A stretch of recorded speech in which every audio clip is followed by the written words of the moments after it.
NBA TV is bringing you the postseason like no one else can. From pregame to postgame, NBA TV is your home for around-the-clock playoffs analysis, highlights, and commentary, all postseason long. Coverage of the 2019 NBA playoffs live on NBA TV.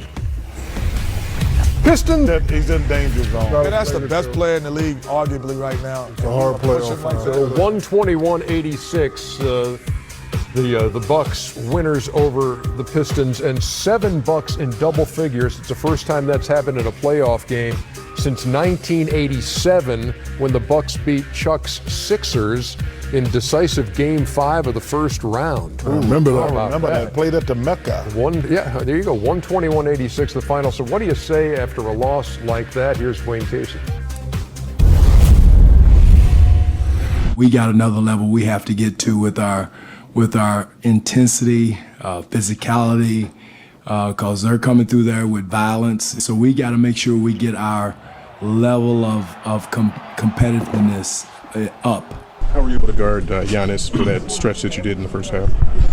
I've watched that kid from the moment he was drafted, so I know his game like the back of my hand. Obviously playing him as many times as I have too, so I know what he's going to do, so I'm just going to try to play him as best as I can and keep him out of the paint. What was going through your mind when that flagrant went down?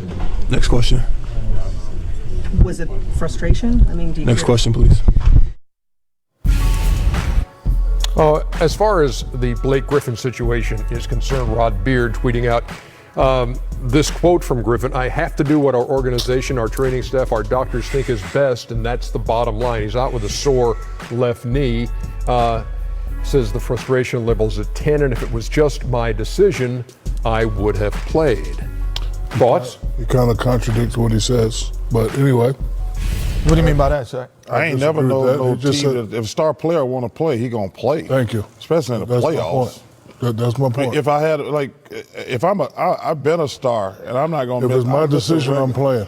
He said if it was my decision, you're the player. You're the player. If you can't. But these days, is it ever the player's decision? No, listen, is it?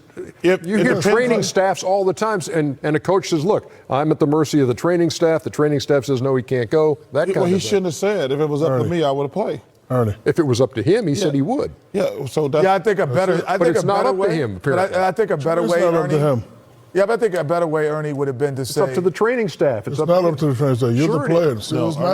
Well, let me just say this. All players would always like to play, but if a staff says, no, the knee's not sound or whatever, he can't play, then. Well, we always say this about injury. Can it get any worse? Yes. So we've all had tendinitis. And they say that's what he's got. You can't hurt yourself anymore with tendinitis. That's just a pain tolerance thing. And the more you go, Ernie, it gets warm, it loosens up.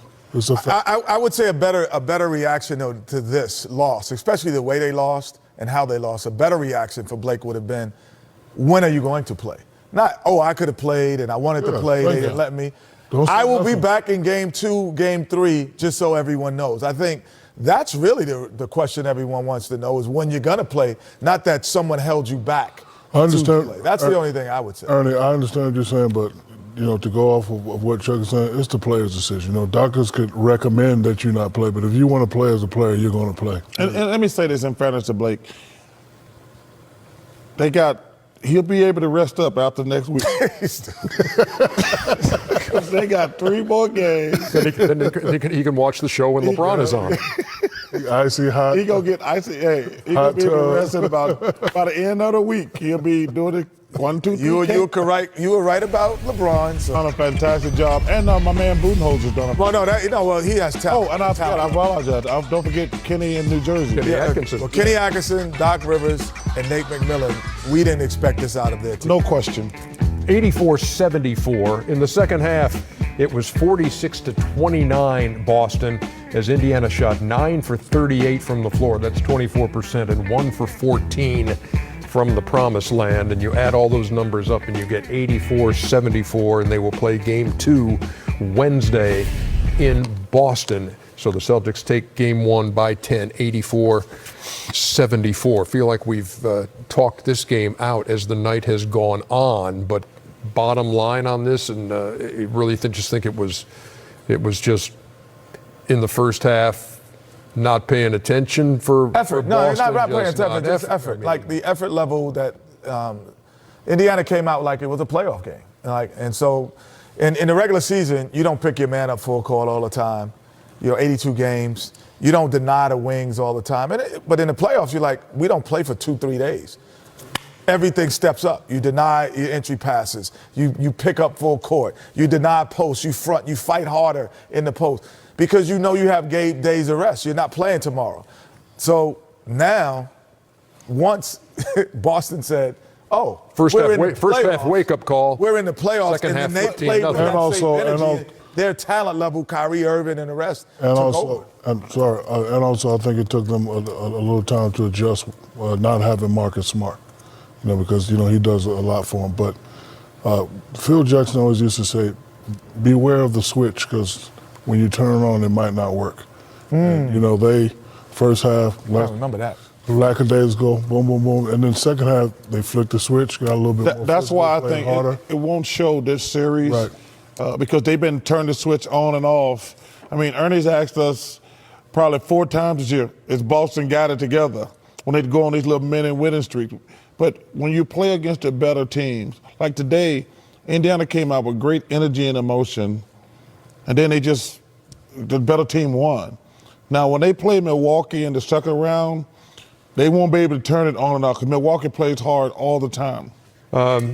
Before we head to break, a couple of shout-outs we need to make, and one of them is my colleague on TBS Baseball, Ron Darling, who is also one of the voices of the New York Mets, and he's going to have surgery this week to remove a mass in his chest.